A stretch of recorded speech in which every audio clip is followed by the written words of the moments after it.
আমি আওয়ামী লীগের রাজনীতি পুনঃপ্রতিষ্ঠিত হোক, আওয়ামী লীগ নির্বাচনে আসুক, এটা চাই। আমরা এখনো শেখ হাসিনার যে গুরুত্ব, সেই গুরুত্ব অস্বীকার করতে পারছি না। এখানে লক্ষ্য করুন যে বাংলাদেশ আওয়ামী লীগের যে সকল কর্মী এবং সমর্থক আছেন, যেভাবেই ধরেন না কেন, তাদের সংখ্যা 30%। তো এই 30% যারা আওয়ামী লীগের লোকজন, তাদের সঙ্গে যদি আরো 10% সাহায্যকারী শক্তি, অন্যান্য ছোট ছোট দল আছে, আট্রসির সমর্থক আছেন, মাঝ ভান্ডারির সমর্থক আছেন, অনেক হেফাজতের একটা অংশ শেখ হাসিনার সঙ্গে ছিলেন, তারা আছেন। তো সব মিলে আরো যদি 10% ধরেন, তাহলে টোটাল জনগোষ্ঠীর 40% লোক এখন বুঝে গিয়েছেন যে আওয়ামী লীগ ছাড়া তাদের আর কোনো রক্ষা নেই। অর্থাৎ আওয়ামী লীগ যদি জীবনে কোনোদিন বাংলাদেশের রাজনীতিতে না আসে, শুধু আওয়ামী লীগ না, মানে শেখ হাসিনা যদি না আসে, তাহলে তাদের কারোরই পিঠের চামড়া থাকবে না।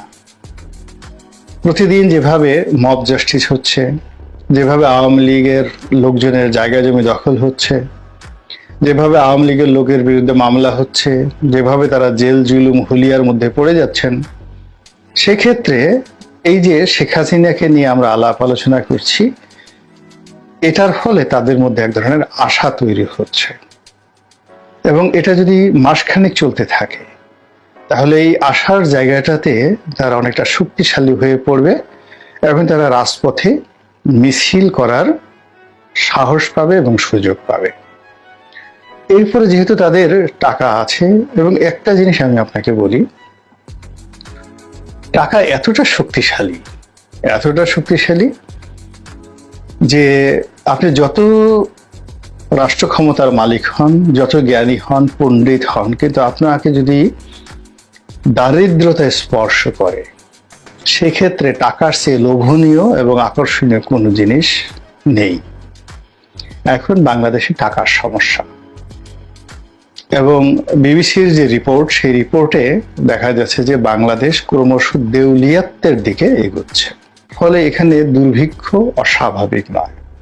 আন্তর্জাতিক অঙ্গনে যদি টাকার দুর্ভিক্ষ চলে, দেউলিয়াত্বের আশঙ্কা থাকে, তার সঙ্গে সঙ্গে যদি খাদ্য সংকট দেখা দেয়, তাহলে এই সরকারের পক্ষে কোনো অবস্থাতেই রাষ্ট্র পরিচালনা সম্ভব নয়। আর যত বেশি অরাজকতা হবে, তত বেশি অভাবের কারণে মানুষ চুরি করে, ডাকাতি করে, ছিনতাই করে, রাহাজানি করে, লুটপাট করে, এবং ওই জিনিসগুলো দমন করার জন্য সাধারণত নিষ্ঠুর প্রকৃতির শাসক, অর্থাৎ শেখ হাসিনার প্রতি শাসক, শেখ হাসিনার মতো শাসক খুব জরুরি। এবং বাংলাদেশে এই সামাজিক অস্থিরতা যত বাড়বে, রাজনৈতিক অস্থিরতা যত বাড়বে, অবিশ্বাস যত বাড়বে, বিশৃঙ্খলা যত বাড়বে, অভাব অভিযোগ যত বাড়বে, ততই শেখ হাসিনার কদর ধীরে ধীরে বাড়তে থাকবে। তো সেই দিক থেকে যেটা আছে, যে শেখ হাসিনাকে নিয়ে যে আমাদের আলোচনা, সেই আলোচনার যে পরিণতি, সেই পরিণতি কোনো অবস্থাতেই কিন্তু আমাদের জন্য ভালো ফল বয়ে নিয়ে আসবে না। এবং আপনারা লক্ষ্য করবেন যে শেখ হাসিনার যে কথাগুলো ভাইরাল হয়েছে, তার যে টেলিফোনের যে আলাপগুলো যেটা প্রকাশিত হয়েছে, সেখানে লক্ষ্য করবেন যে তার মধ্যে কোনো রকম অনুশোচনা বোধ নেই। তিনি এখনো পর্যন্ত বিশ্বাস করেন যে তিনি যা কিছু করেছেন ভালো কাজ করেছেন। তিনি বিশ্বাস করেন যে ডক্টর মোহাম্মদ ইউনূস থেকে শুরু করে এখন যারা ক্ষমতায় আছেন, তারা কেউ ভালো করতে পারবেন না। এবং তিনি একথাও বিশ্বাস করেন যে বাংলাদেশে আসার সঙ্গে সঙ্গে লোকজন ফুলের মালা দিয়ে তাকে বরণ করে নেবে, এবং তিনি সেই সব লোকের বিরুদ্ধে ব্যবস্থা নেবেন, প্রতিশোধ নেবেন, যেভাবে তিনি তার পিতার হত্যাকারীদের বিরুদ্ধে প্রতিশোধ নিয়েছেন। তো আপনি বোঝার চেষ্টা করেন যে এই যে তার মধ্যে যে এক ধরনের প্রতিহিংসা পরায়ণতা কাজ করছে, যেটাকে আপনি সাইকোপ্যাথি বলেন কিংবা প্রতিশোধ স্পৃহা বলেন, বা যা কিছুই বলেন না কেন, যদি দুর্ঘটনাবশত তিনি সত্যি এসে যান, আপনার আমার কয়জনের পিঠের চামড়া অক্ষত থাকবে। আমরা কোথায় পালাবো? আওয়ামী লীগ পালাতে পেরেছে, তাদের টাকা আছে, বিকল্প জায়গা আছে, ভারতের মতো বন্ধু রাষ্ট্র আছে। আমি তো এই বঙ্গোপসাগরে গিয়ে যে ডুবে মরবো সেই অবস্থাও হবে না, আমাদের ডুবে মরার মতো অবস্থা নেই। মায়ানমারে পালিয়ে যাবেন, রোহিঙ্গা হবেন, সেই অবস্থাও নেই। মায়ানমারে ওখানে যারা আছে গুলি করে আপনাকে মেরে ফেলবে। আপনি পাহাড়ে গিয়ে পালাবেন, পাহাড়ের লোকজন আপনাকে আশ্রয় দেবে না, বাঙালি বলে পিটে। আপনি যাবেনটা কোথায়? এই জন্য আমাদের যার যার অবস্থান থেকে মন, মেধা এবং মস্তিষ্কে সর্বোচ্চ স্তর খাটিয়ে আমাদের উচিত সিদ্ধান্ত নেওয়া, কোনটি করা উচিত, কোনটি করা উচিত নয়, কোনটি শোনা উচিত এবং কোনটি শোনা উচিত না। আমি আওয়ামী লীগের রাজনীতি পুনঃপ্রতিষ্ঠিত হোক, আওয়ামী লীগ নির্বাচনে আসুক, এটা চাই। বাংলাদেশের রাজনীতিতে এই মুহূর্তে শেখ হাসিনা অনুপস্থিত।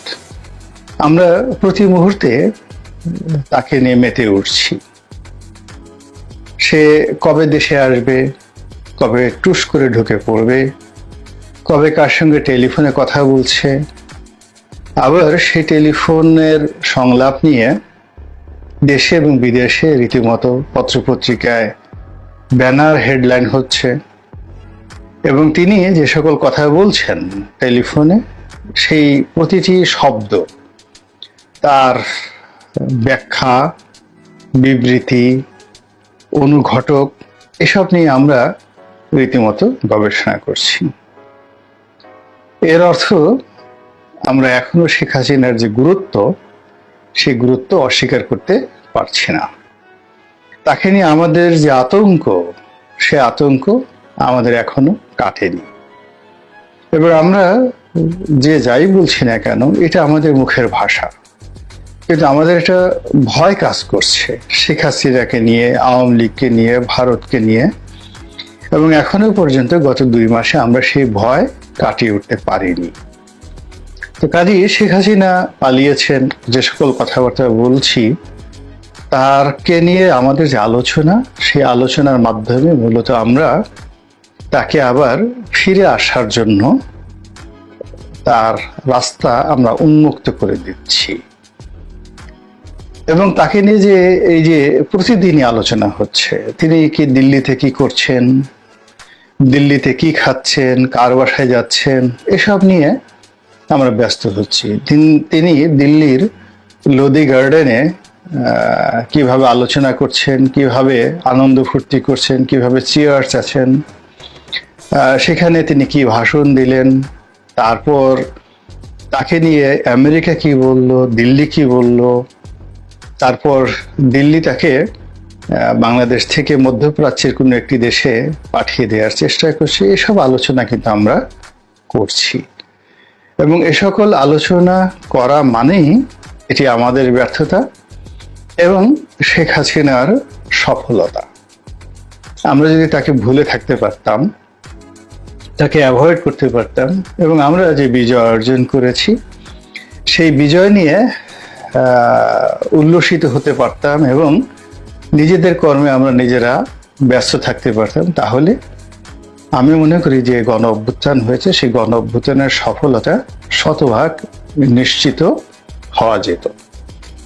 কিন্তু আমরা সেটা না করে আমরা শেখ হাসিনাকে পথ করে দিচ্ছি, তাকে এই দেশে ফিরে আসার জন্য পথ করে দিচ্ছি। যে কর্ম, সেই কর্ম আরো বেশি করে উন্মত্ততা নিয়ে যেন করতে পারেন, অধীর আগ্রহে আমরা অপেক্ষা করছি। এই যে আমাদের একটা মানসিক বিভ্রান্তি, মানসিক বিকৃতি, এটি কোত্থেকে এলো? এবং এর থেকে যদি আমরা নিজেদেরকে বাঁচাতে না পারি, তাহলে এখন যারা আছেন শাসন ক্ষমতায়, তারা কোনো অবস্থাতেই তাদের যে কর্মকাণ্ড, সেই কর্মকাণ্ড করতে পারবেন না।